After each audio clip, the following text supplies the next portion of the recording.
Bom, então a gente vai trabalhar aí com alguns conceitos, né? Antes de ver alguns resultados, então vou só apresentar um pouquinho rapidamente o que foi o objetivo do trabalho, né?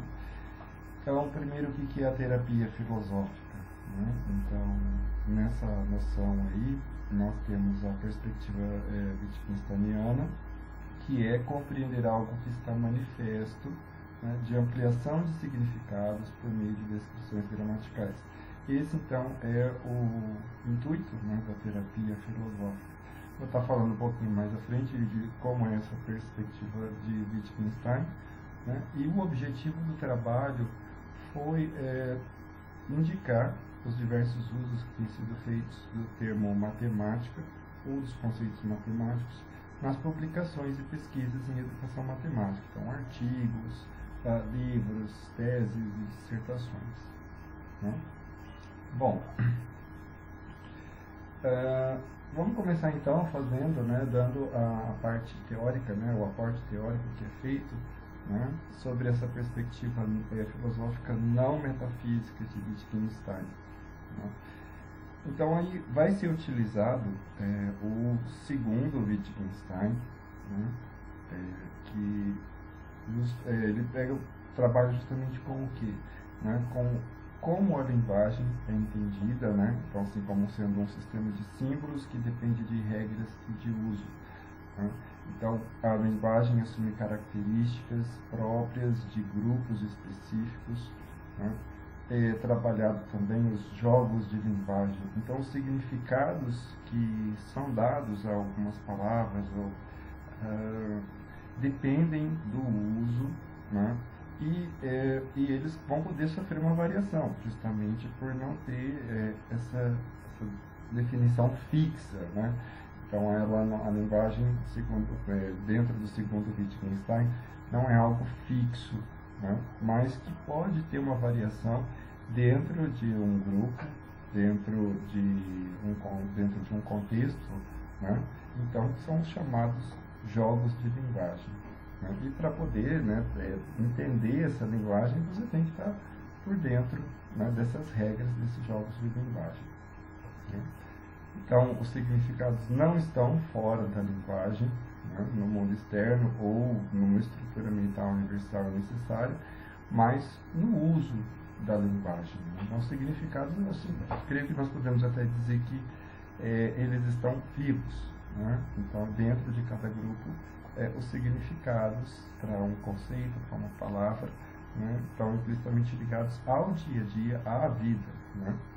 Então, conhecimento e verdade, eles são estudados a partir da linguagem e, portanto, não deixa de ter um significado único e fixo, né?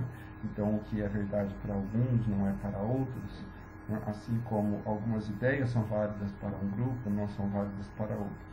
Então, ou seja, novamente, isso depende das regras de uso e não na associação dos fatos, né? Então, a significação, ela não está pré-determinada e separada da prática, mas sim mesclada, né, junto com o uso, né, com o seu uso, né, e na linguagem. Agora, se nada é fixo e todos os significados podem variar, isso causa confusão, né? Com certeza, eu acho que é o primeiro ponto de partida que a gente tem, né? Se nada é fixo, nada é certo e tudo varia, né, isso vai causar muitas confusões, né? E segundo Wittgenstein, realmente, se nós isolarmos uma palavra, retirarmos essa palavra do contexto, né, isso sim vai causar confusão, né? Se a gente está buscando a essência, né, toda aquela questão da atomística, né, que se via numa primeira fase, né? Até o próprio Wittgenstein quebra, né, a maneira, ele muda, desconstrói a maneira como ele entende a linguagem no segundo Wittgenstein, se a gente comparar com o primeiro, né? Então, como que a gente vai desfazer essa confusão, né? Justamente não procurar a essência dela, sempre levando essa palavra para onde ela está sendo usada, para o contexto que ela está sendo usada. Só assim a gente vai conseguir desfazer essas confusões, né? Bom, e a terapia filosófica ela vem justamente para trabalhar com essas confusões, confusões conceituais, né? E onde é que ela vai entrar? Né? Nos mal-entendidos gramaticais, né? Que podem ser provocados por analogias entre as formas de expressão em diferentes domínios de nossa linguagem, né?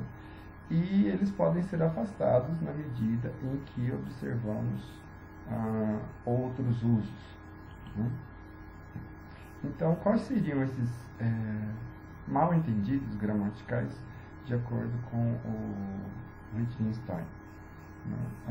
Um deles é a nossa tendência para generalizações, né?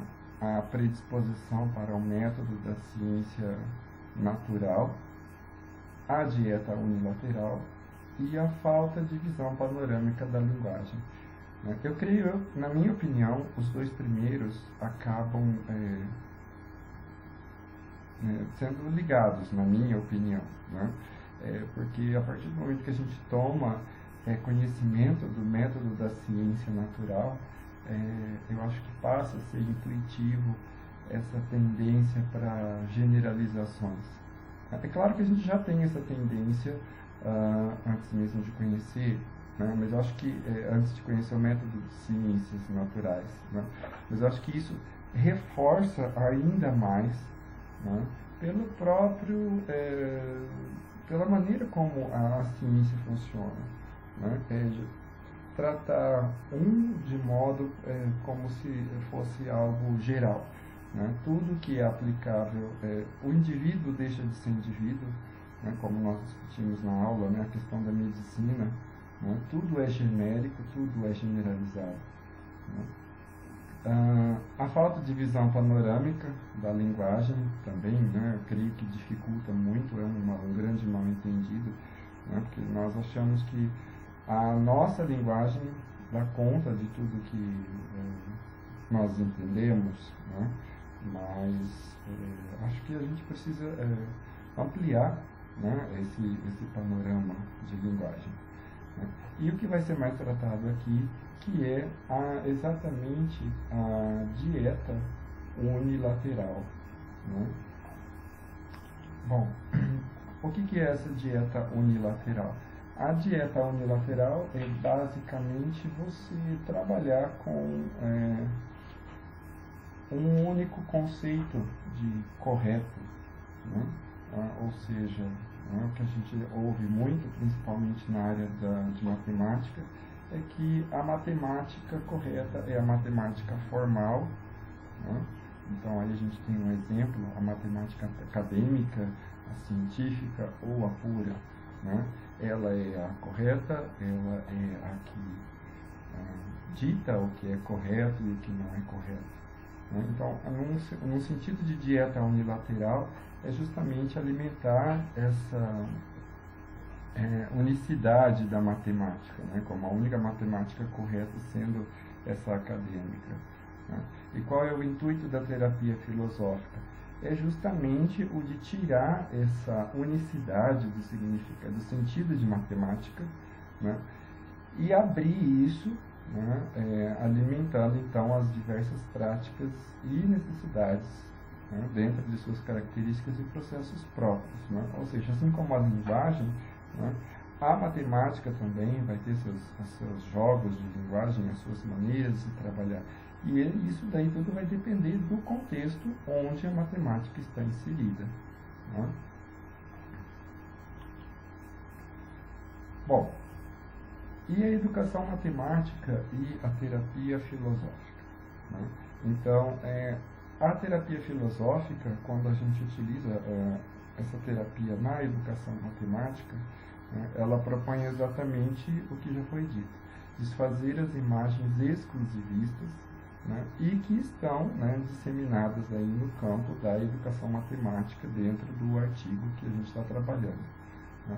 Então, qual é o resultado após essa terapia, né? favorecer a percepção de questões da educação matemática, que é a perda de ilusão de identidade entre matemática escolar e matemática científica, né, o que talvez favoreceria muito a orientação curricular para a formação de professores.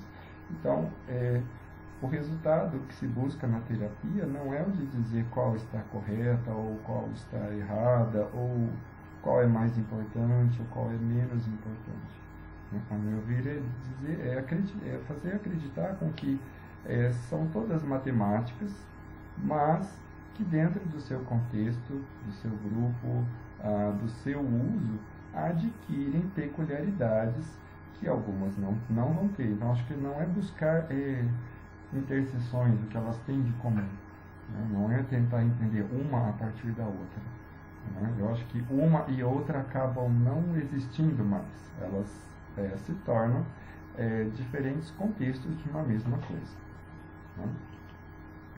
Bom, então aí trabalham-se as adjetivações e o jogo de linguagem, né?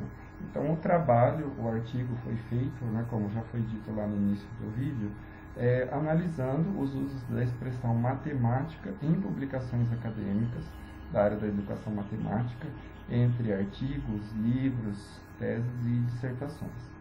E a gente conhece muitas adjetivações, né? E eu citei aqui algumas que são as mais conhecidas e mais disseminadas. Então a gente tem aí a matemática escolar, a matemática acadêmica, a matemática da rua, a matemática pura, a aplicada, a matemática formal, a matemática informal, a pública, a cotidiana, a matemática das ruas e as matemáticas também dentro de um grupo específico, né? A matemática do contador, a matemática do administrador e assim por diante, né? Bom, mas o que são essas adjetivações, né? Elas então estão expressando, né, a produção ou o uso de diferentes conceitos matemáticos na realização dessas práticas, né, ou das práticas matemáticas específicas em diferentes atividades. Então, aí, mais uma vez, a gente tem qual é o contexto que essa matemática se insere, né? Então, deixam de ser uma matemática, né, o que torna uma matemática pura diferente de uma matemática trabalhada dentro, por exemplo, da matemática escolar, a matemática da rua, né? Então, os usos dessa palavra matemática, eles não estão convergindo para um sentido único, mas eles apontam, né, para diferentes sentidos em função do jogo de linguagem das quais participam, né? Então, a terapia filosófica, ela possibilita perceber outras regras de um jogo mais amplo, ao invés de ver as outras práticas a partir da matemática acadêmica, sempre essa tomada como sendo a válida, né? Então a gente deixa de tomar a matemática acadêmica como um ponto de partida para a comparação com as outras, né? E passa a tratar todas as demais, inclusive a acadêmica, como sendo matemática. O que difere uma da outra, né, é justamente o contexto, a utilização, o grupo que se utiliza daquele conhecimento, né, para se trabalhar, né, a matemática.